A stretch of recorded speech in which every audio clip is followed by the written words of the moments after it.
បាទសួស្តីបងប្អូនហើយថ្ងៃនេះខ្ញុំចេញវីដេអូមួយណាអំពីបញ្ហាបទពោលផ្សារហើយបទពោលផ្សារមួយនេះគឺការជួសជុលបោះក្នុងវគ្គនេះគឺរៀងរាល់ដែរពោលផ្សារមួយនេះហើយខ្ញុំក៏ធ្វើជាវីដេអូបង្ហាញប្រាប់ជូនបងប្អូនទាំងអស់គ្នាអំពីកំហុសពោលផ្សារបាទបទនេះណាដែលកំហុសរបស់វាគឺយើងមិនសូវចាប់អារម្មណ៍ប្រហែលទេដែលវាខូចហ្នឹងណាបាទហើយជួសជុលហ្នឹងក៏យើងត្រូវខាតដែរវគ្គនេះខ្ញុំត្រូវខាតដោយសារតែយើងមិននឹកស្មានណាបាទយើងស្មានមិនដល់បាទ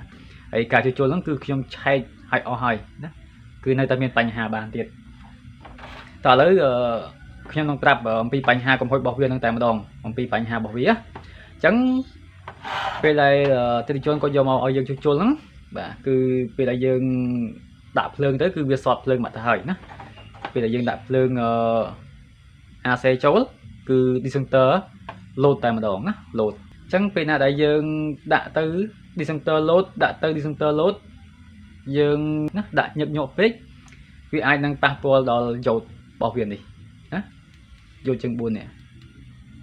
ហើយយ៉ូតរបស់វាហ្នឹងក៏វាខូចដែរដោយសារមូលហេតុអីបើវាខូចតែម្ដងណាយើងសាកដាក់ភ្លើងតែម្ដងវាមិនជាបញ្ហាទេតែនេះគឺម្ចាស់គាត់គឺគាត់ដាក់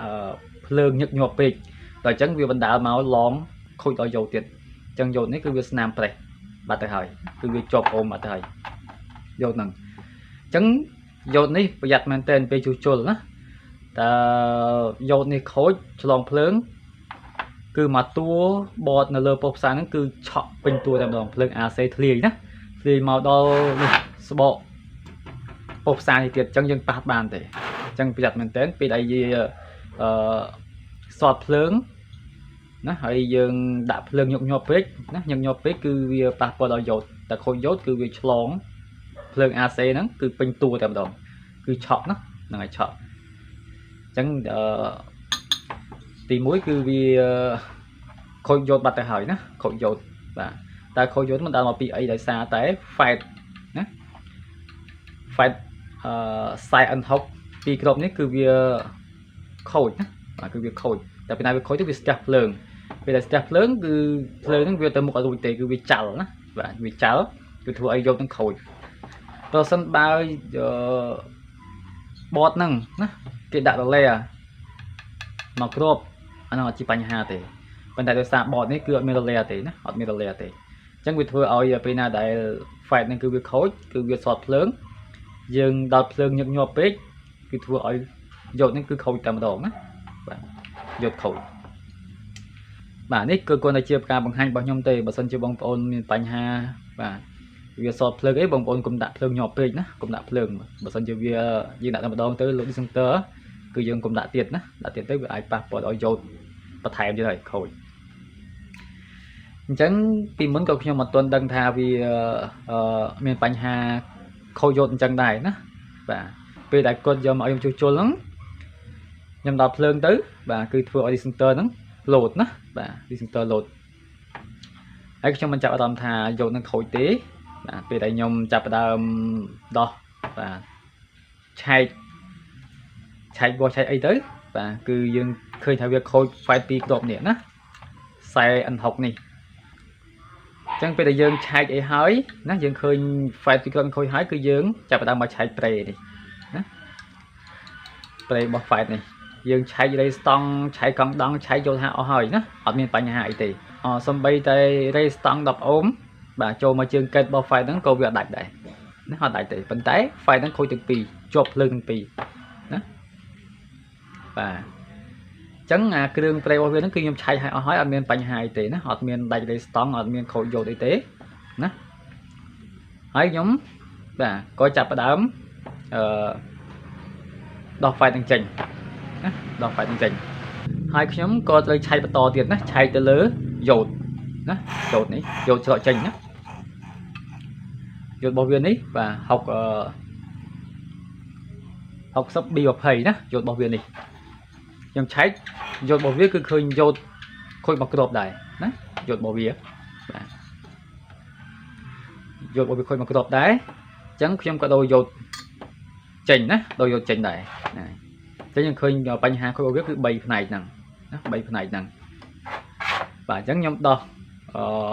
file នេះចេញពីគ្រាប់ដូរយកណាតែ file ខ្ញុំអត់ទាន់ដាក់ទេពេលដែលខ្ញុំមុននឹងដាក់ file គឺខ្ញុំធ្វើការដាក់ភ្លើងសាកមើលសិនណាភ្លើងវាស់ភ្លើង300V នេះសិនណាភ្លើង DC នេះនៅកណ្ដងធំនេះពេលដែលខ្ញុំដោះ file ចេញហើយបាទខ្ញុំដាក់ភ្លើងខ្ញុំមិននឹកស្មានថាយកវាខូចទេណាយើងអត់ចាប់អារម្មណ៍ទេណាព្រោះតែយើងប៉ះកន្លែងណាក៏ដោយគឺឆក់ខ្លាំងតែម្ដងណាគឺឆក់ពីរូបភ្លើង AC យើងមិនគឺវាឆក់ចឹងណាវាឆក់ចឹងដោយសារតែយកនេះគឺវាធ្លីភ្លើងណាធ្លីភ្លើងហើយខ្ញុំក៏ចាប់ផ្ដើមមើលលើយ៉ូតណាមើលលើយ៉ូតគឺខ្ញុំមើលទៅឃើញយ៉ូតវាស្នាមប្រេះហើយយើងវាស់ទៅវាមានបញ្ហាមែនណាវាខូចយ៉ូតមែនហើយខ្ញុំក៏ឆ្លៀតយកយ៉ូតប្រភេទជ្រុងនេះយកមកជំនួសវិញណាយកមកជំនួសបាទដោយសារតែនេះយើងអត់បានកំងយកមកយើងមានតែយ៉ូតជ្រុងខ្ញុំមានតែ50បាទលេខ5010ណាលេខ5010អ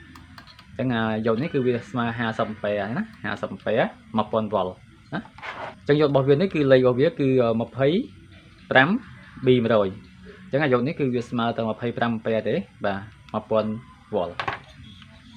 គឺដាក់ដល់50អាំពែយ៉ូតនេះណាយ៉ូតជ្រុងនេះបាទគឺយើងជំនួសដោយសារតែយើងគ្មានយ៉ូតនេះអត់បានកំងមកយើងកំងទៅយ៉ូតស៊េរីជ្រុងនេះណាយ៉ូតដែកនេះពេលដែលខ្ញុំយកយកហើយគឺវាឡើងឆក់ណាវាឡើងឆក់ប៉ុន្តែនៅមួយបែបទៀតណាពេលដែលខ្ញុំជួសជុលគឺខ្ញុំយក file មកដាក់មុនដំបូងណាគឺខ្ញុំអត់ទាន់ទុកចិត្តនៅលើ board ហ្នឹងទេនៅណាបាទនិយាយទៅភ្លើងអីរបស់វាអីខ្ញុំឆែកឲ្យអស់ហើយភ្លើងរបស់វាភ្លើង AC 15V ដល់ 35V របស់ board IGBT នេះភ្លើង AC នេះចេញពី file ជើង8 2គ្រាប់នេះណាយើងវាស់ជើងរបស់វានេះជើងរបស់វានេះយើងវាស់ជើងនេះហើយតើវាមានភ្លើង AC អត់អញ្ចឹងយើងវាស់ទៅមានភ្លើង AC ចេញមកបាទ 18V យើងវាស់ហើយ 18V ហើយគឺខ្ញុំអត់ទាន់ទុកចិត្តទេគឺខ្ញុំវាស់ទាំងសងខាងណាគឺខ្ញុំកាច់ភ្លើងចូលដល់ចូលអូម៉ាត់របស់ខ្ញុំនេះចូលមក DC 50V ថាតើភ្លើង DC វាធ្លាយចេញមកអត់តាមច្រកនឹងអត់ពេលដែលខ្ញុំវាស់ភ្លើង DC គឺអត់ធ្លាយភ្លើង DC ចេញមកទេណាអញ្ចឹងទៅនេះត្រូវប្រយ័ត្នណាកុំឲ្យវាមានភ្លើង DC ចេញមកអត់បានទេណាត្រូវតែមានភ្លើង AC សុទ្ធណាចាំបងប្អូនទាំងអស់គ្នាកន្លែងហ្នឹងណាភ្លើងភ្លើងត្រេវិជានេះណាមកចូលដុំនេះអញ្ចឹងវាត្រូវមានភ្លើង AC សុទ្ធកុំឲ្យមានភ្លើង DC ធ្លាយមកតែមានភ្លើង DC ធ្លាយមកគឺយើងដាក់ទៅមានបញ្ហា file ទៀតហើយបាទអញ្ចឹងពេលដែលខ្ញុំមុននឹងដាក់ file ចូលគឺខ្ញុំបានវាស់ឲ្យអស់ហើយនៅលើ IC នេះវាស់ទៅគឺវាអត់មានភ្លើង DC ធ្លាយចេញមកទេគឺមានតែភ្លើង AC សុទ្ធណាខ្ញុំវាស់ខ្ញុំវាស់អូម៉ែត្របាទបញ្ចូលអូម៉ែត្រត្រឡប់មកក៏វាអត់មានភ្លើងបោកដកដែរគឺមានតែភ្លើង AC ទេណាអញ្ចឹងពេលដែលខ្ញុំវាស់ទៅគឺវាដំណើរការល្អណាពីប្រេវិជារបស់វានេះហើយនឹងផ្នែកប្រេខាងមុខនេះណាគឺអត់មានបញ្ហាអីទេទាំងដុំមកទាំងដុំភ្លើងនេះណាហើយខ្ញុំក៏យក file មកដាក់ប៉ុន្តែចំពោះការជួសជុលរបស់ខ្ញុំគឺខ្ញុំមុនដាក់ file អំពែធំចូលថ្មីចូលគឺខ្ញុំយក file ចាស់យកមកជំនួសសិននេះកាលប៉ុណ្នេះគឺ file ចាស់ទេណា file នេះខ្ញុំដាក់ត្រឹមតែ12បាទ N6 ទេហើយខាងនេះគឺខ្ញុំដាក់ប្រហែលដូចគ្នាក៏បានដែរណា file ប្រហែលពេលក៏បានដែរតែមកចាប់ត្រឹម10ឡើងទៅអានេះខាងនេះ13 N6 ខាងនេះ12ខាងនេះ13អញ្ចឹងបងប្អូនដាក់13ទាំងអស់ក៏បានដែរណាអានេះស្រាប់តែយើងតេស្តទេយើងតេស្តទៅលើ board ហ្នឹងទេដើម្បីយើងមិនដំបងយើងកុំឲ្យដាក់ file ថ្មីចូលណាហ្នឹងហើយកុំឲ្យដាក់ file ថ្មីចូលតែពេលណាយើងដាក់ file ថ្មីចូលទៅគិញលោយើងការជួសជុលរបស់យើងនេះវាមិនទាន់ទុកចិត្តថា board ហ្នឹងវាដំណើរការល្អ 100% ឬអត់ទេណាអានេះជាការតេស្តរបស់យើងកុំឲ្យខាតណាកុំឲ្យខាតតែពេលណាយើង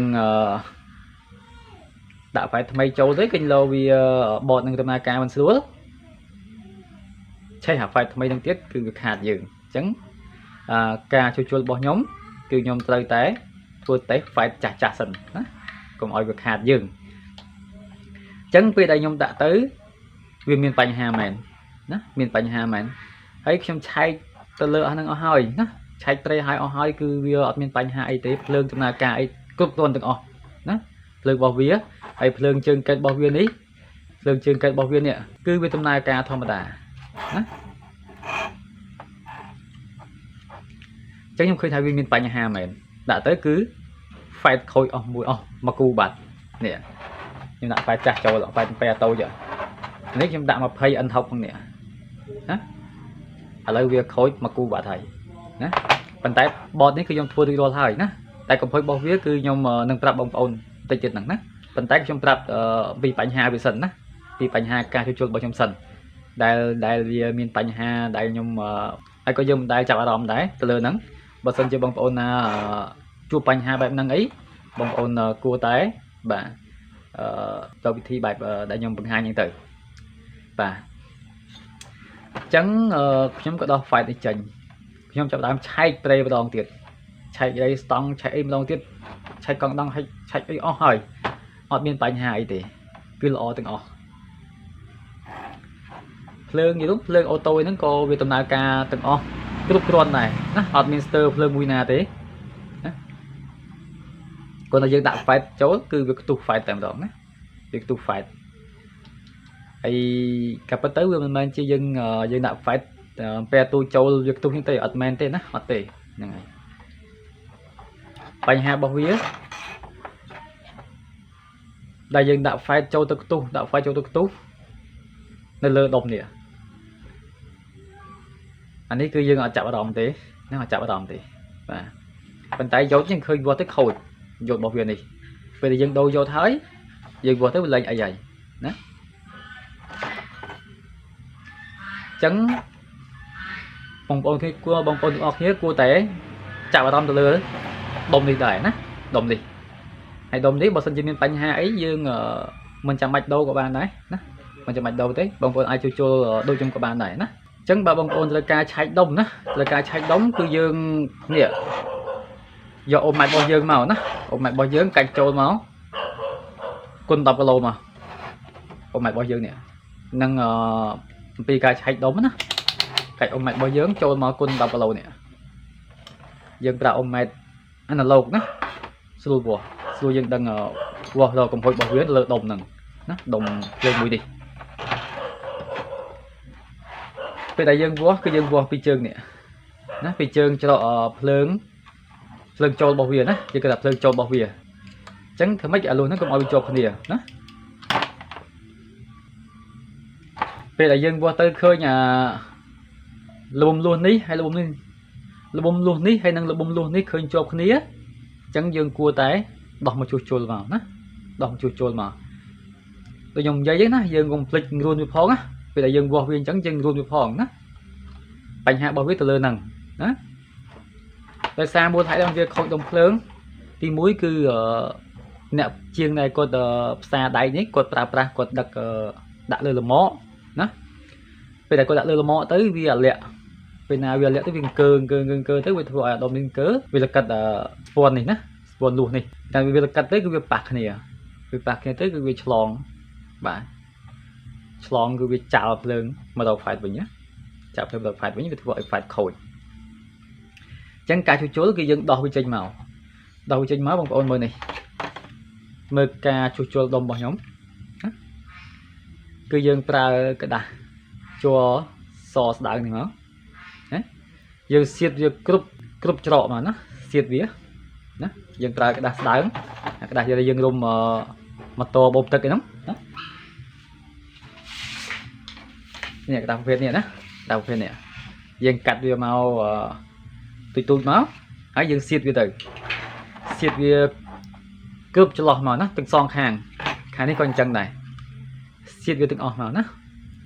អត់មានចោលចន្លោះមួយណាទេឃើញតាណាវាទៅគ្នាគឺយើងសៀតទៅក្នុងមកប៉ុន្តែនេះគឺវាឃ្លីកគ្នាហើយគឺគេរុំនេះជន់លើគ្នាទៅនេះតែពេលណាជន់លើគ្នា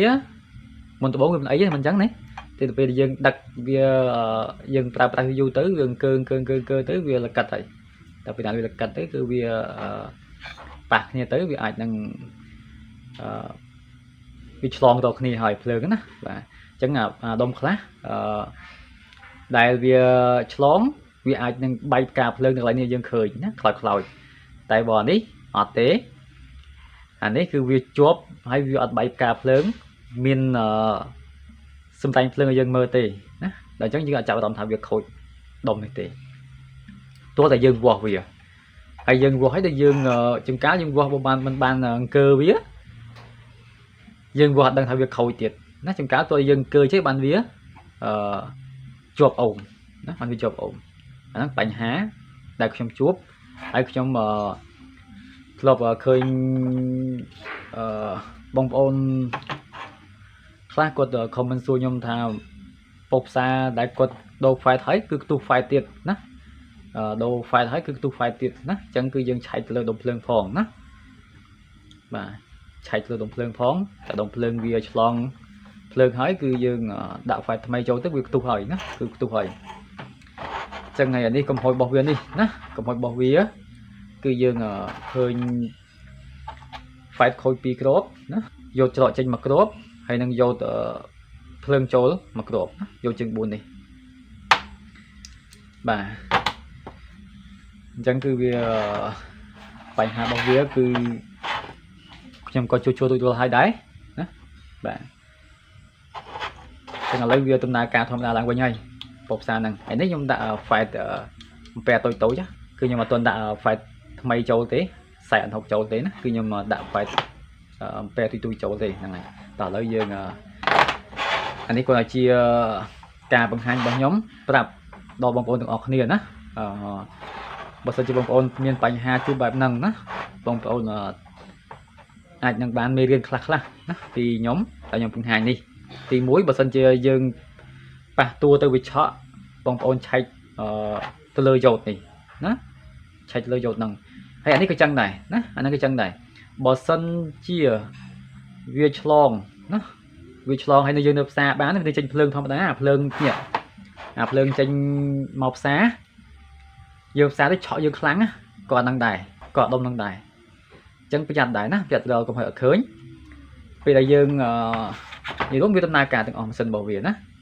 បាទមានភ្លើងចេញផ្សារធម្មតាណាភ្លើងរបស់វាពេលដែលយើងចាប់ដើមផ្សារទៅយើងគាត់ថាកាន់តែមកខាងសោះហ្នឹងក៏ឆក់ខ្លាំងដែរអាហ្នឹងមកពីដុំភ្លើងដែរណាហើយបងនេះបើសិនជាវាខូចគឺវាឆក់ពេញតួទាំងអស់ណាអាយកជើង4នេះយកភ្លើង AC ចូលនេះណាតែខូចអាហ្នឹងក៏វាឆក់ពេញតួដែរតែបងនេះបើវាខូចអាដុំភ្លើងនេះវាមិនអាចឆក់ពេញតួទេប៉ុន្តែគឺវាឆក់តែផ្នែកច្រកចេញនេះទេណាតែបើអាខាងដូចតួស្បកអីគឺវាមិនឆក់ទេណាវាអត់ឆក់ទេហ្នឹងហើយអញ្ចឹងអានេះខ្ញុំជួយរួចហើយយើងដាក់ភ្លើងសាកអីបាទវាដំណើរការធម្មតានេះខ្ញុំដាក់ភ្លើងចូលហើយនេះភ្លើងរបស់វាចេញធម្មតាបាទហើយពីមុនយើងប៉ះទៅឆក់នេះយើងប៉ះទៅឡើងឆក់ហើយណាអត់ឆក់ទេឥឡូវយើងវាស់ភ្លើងចេញមក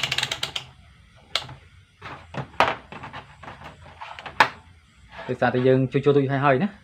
បោកនេះភ្លើងចេញរបស់វាណាយើងកាច់ចូល250 Vចឹងភ្លើងរបស់វាបាន60 V 65 Vភ្លើងរបស់វាបាទចឹងមានតែប៉ុណ្្នឹងទេបងប្អូនបាទនេះគ្រាន់តែជាការបង្ហាញទេណាបាទហើយការជួសជុលខ្ញុំប្រាប់ចឹងគឺខ្ញុំជួសជុលរួចរាល់ហើយណាបាទគ្រាន់តែថាជាមេរៀនបាទប្រាប់បងប្អូនទាំងអស់គ្នាដែលជួបបញ្ហាបែបហ្នឹងដាក់ file ថ្មីចូលផ្ទុះណាបាទហើយមានតែប៉ុណ្្នឹងទេហើយបើសិនជាមានអីជួសជុលផ្សេងទៀតគឺខ្ញុំនឹងធ្វើការបង្ហាញអំពីរបៀបជួសជុលណាប៉ុន្តែដោយសារអាប៉ុស្តិ៍នេះគឺវាប្រើពេលយូរពេកណាប្រើពេលយូរពេកបាទប្រើពេលតាមដានយូរតោះអញ្ចឹងក៏ខ្ញុំអត់បានធ្វើជាវីដេអូបង្ហាញជួសជុលដែរប៉ុន្តែខ្ញុំជួសជុលហើយគឺខ្ញុំបង្ហាញប្រាប់បងប្អូនដូចជាការជួសជុលអញ្ចឹងណាដោយការជួសជុលអញ្ចឹងអត់ខុសទេកំហុសនេះគឺខ្ញុំប្រាប់ទាំងអស់ហើយណាប្រាប់ទាំងអស់ហើយអញ្ចឹងបើសិនជាមានការជួសជុលអីផ្សេងៗនៅក្រៅទៀតគឺខ្ញុំនឹងធ្វើវីដេអូបង្ហាញបាទជួសជុលណាសូមអរគុណសម្រាប់ការតាមដានអញ្ចឹងយើងនឹងជួបគ្នាវីដេអូវគ្គក្រោយបន្តទៀតណា អំពីជួសជុល